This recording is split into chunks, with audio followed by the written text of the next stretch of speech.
The last drive for Birmingham was their best. Case Cookus using his legs to move it downfield, and then Cookus a strike to Marlon Williams in the back of the end zone.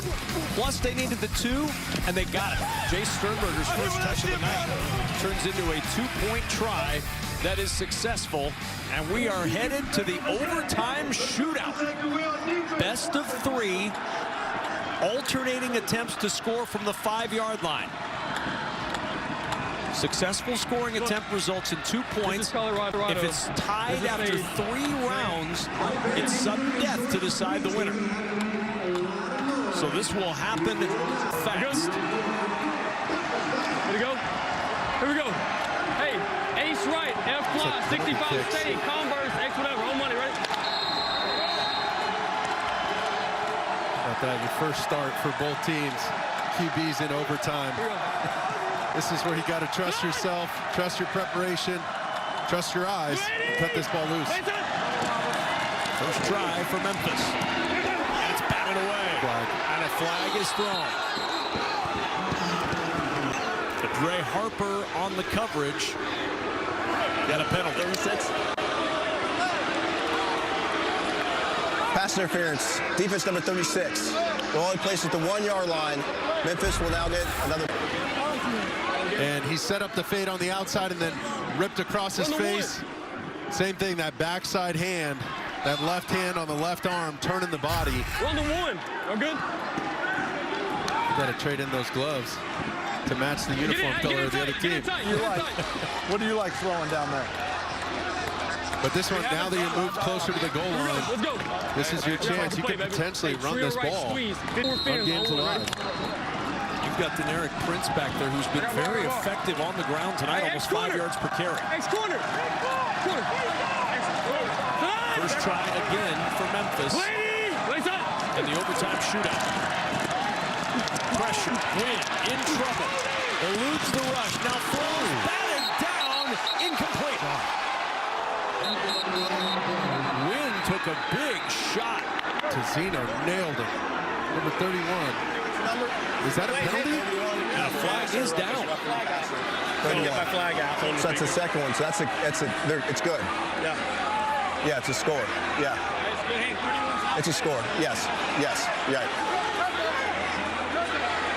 Personal foul, roughing the passer, defense number 31. By rule, the try is good. Number 31 must sit out for the next attempt. Watch this hit. Boom! Yeah, he launched and got up underneath his chin. You can't leave your feet upwards like that. And Dean Blandino, the try is good, not because of the severity of the penalty, but because of back-to-back penalties on the try, correct? That's correct. You have a live ball defensive foul, the pass interference, that put the ball to 1, and now any subsequent live ball foul by the defense would result in a successful try. So then ultimately, Memphis now has 1 successful try. Dean, a real quick addendum in this. If you wanted to, in a scenario like that, could you super challenge the penalty if you didn't think the penalty was a penalty? So hold on, we might have a challenge here. I think we do, yep. Oh, he still has a super challenge. Number 96. R96. They were holding R96. There we go. Birmingham is challenging that number 96 was held. It's now under further review. Yeah, I got 96. That's what I said. So we've got a challenge. All right, Dean. So he's challenging that there was holding on number 96. I got it. Okay, we're looking at it. Or 96 was held. 74 here, right? Is that 96? That's not 90. 58, right? Is that 96? He's saying 58. He's saying 58. Or 90.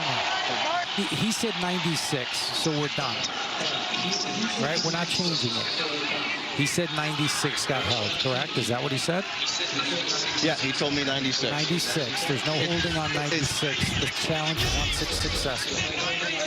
He told me 96. Again in a super. in a super challenge, you have to be absolutely but it's too late. specific. I asked for the wrong number. Number 96 was not held. All right. All right. After review, number 96 was not held. The ruling on the due to the roughing the passer, the ruling on the field is a successful try. That is one of the rules of the Super Challenge. You have to be specific, and you have to say specifically what you're looking for. And if you give the wrong number, the Super Challenge is null and void. Okay, let's go, Rob. Rob, Viking How read. about that? Let's go, Lou. Well, Viking a read couple 12 times for Lou. Birmingham. You know, if they somehow get out of here with the win, they've had some serious communication issues. They got to get those things ironed out, whether it's special teams, late in the game, overtime. They got to fix their communication. First attempt for the Stallions. Cookus is going to tuck it and run, and Cookus is stopped short. The try is no good at the half-yard line.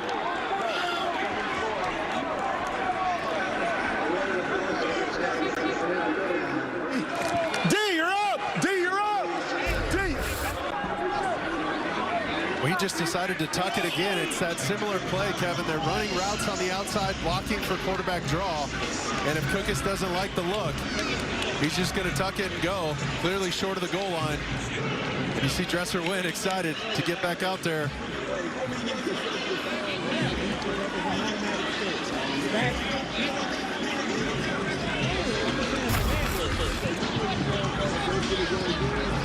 So Memphis has a 1-0 edge in the best-of-3 shootout.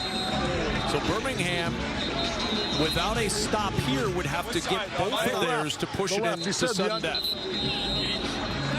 Let's go! Coach Memphis can make life tough on the Stallions by getting a second here.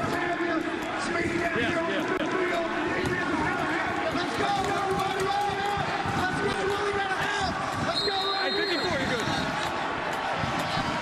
Hey, right here, twin flip. We got the hammer. Information.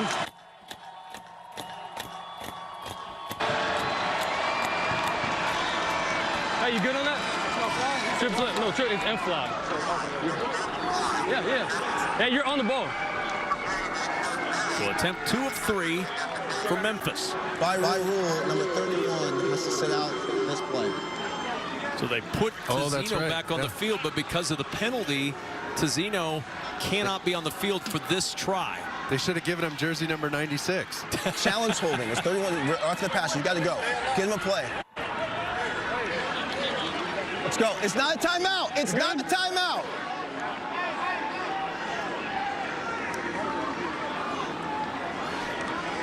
So Tizino has to miss this try. That brings DeMarcus Gates in for the Stallions. Here we go. That's a lot of pressure on Gates. I mean, the guy hasn't played much all game, and here he is. The biggest play of the game. Second attempt. Win to the end zone. Back in the end zone, but out of bounds. J.J. Wilson was there. Didn't get his feet in. And the try is no good. Oh, this is close, and they threw it right over Gates. Look at Gates. He was jumping right there. I just don't think, right foot all the way out. And almost had the there to make pirouette. sure.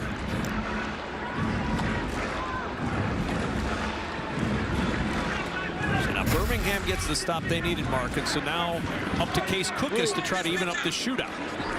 And I'm curious if they go back to the well. Viking with read, what's 26 trade. been essentially working for him. Yeah. And that's essentially blocking up front like it's quarterback draw and then running routes on the outside. Race it. To the end zone, too tall. Wanted to find Marlon Williams, but Mark Gilbert was there.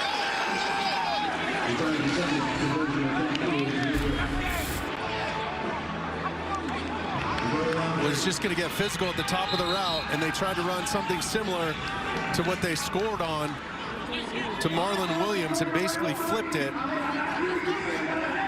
and he's running that back end line, but Gilbert, so physical that time, saw it, knew he could use his long arms, get his body in there without creating too much contact.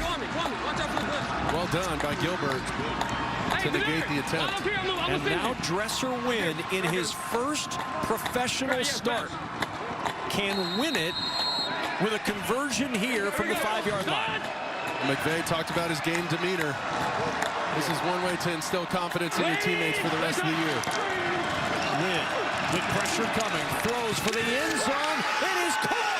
D. Anderson snares it, and the Showboats are in the win column. 24-20, and the Wynn family celebrates a Showboats win.